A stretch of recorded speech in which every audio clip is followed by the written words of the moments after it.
So this came out of a kind of a briefing that took place before the meeting between Mark Carney and Donald Trump got underway.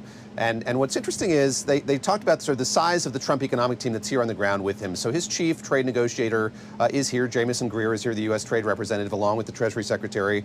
And they came here eager to have conversations about trade with, yes, Canada, but the European Union, all members of the G7 who are gathered here today. So there's optimism that they could come to an agreement. What we've heard from Canada and we've heard from other nations is there's no eagerness to sign a deal quickly. They want to sign deals that they see as good deals as well. But looming large, Alex, as you know, is this timetable on a pause, and July 9th is really looming large for all of these countries. That's when that pause is supposed to be removed. So there's an eagerness to find some way forward here, either by convincing the U.S. that there's enough progress made that pause should be extended, or to come to an agreement in earnest. And I think that's what we heard from the president, among other things, during those comments after that meeting today.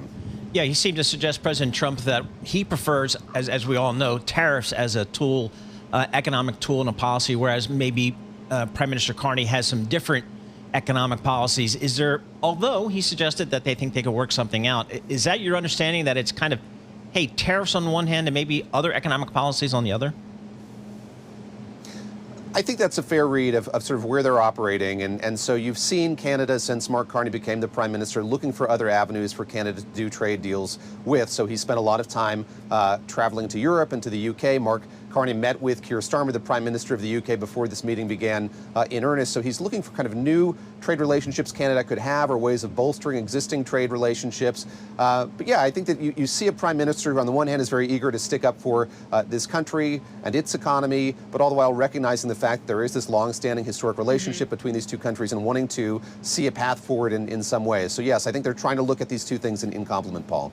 What's interesting, if you look at trade balance, say with the European Union, you're looking at like negative 20 billion versus with Canada, it's just, it's like 2.2 billion. I mean, negative. I mean, is it that much? Like, as with the UK, how hard can it be when the deficit's not that dramatic?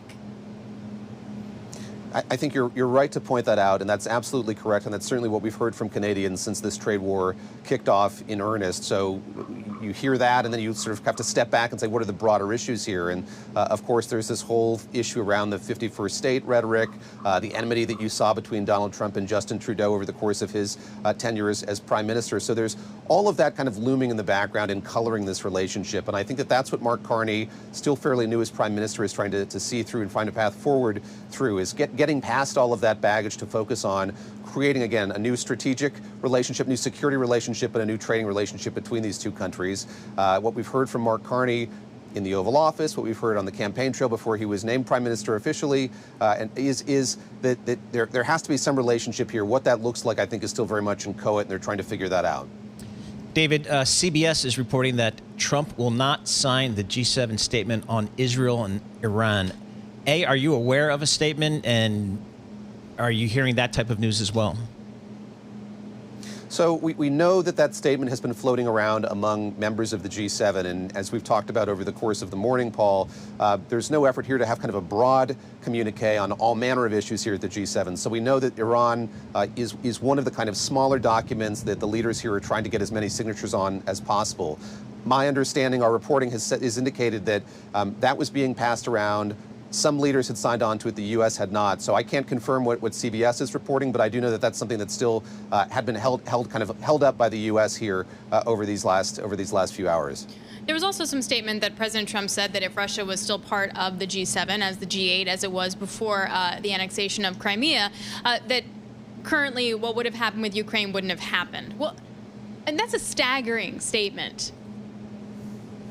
I mean, staggering on many levels. And so we know this is a president who's very fond of those counterfactuals. If it's Russia and Ukraine, he likes to say, as he repeated this morning, that they wouldn't have happened had he been in power. That's astonishing. I think the second layer of astonishment stems from the fact that he wants Russia to be included in this group once again. That's something that I think every other member of this group would decidedly say they don't want. He also indicated that he thinks that China should have a seat at the table here at these talks as well. It gets to this sense of what the G7 is, sort of what it's become, and it's evolved a lot. This used to be kind of a group of friends and close allies who can have these conversations as very close allies. It's no longer that. The U.S. is playing a role that's kind of upsetting that kind of balance that we'd seen over so many years.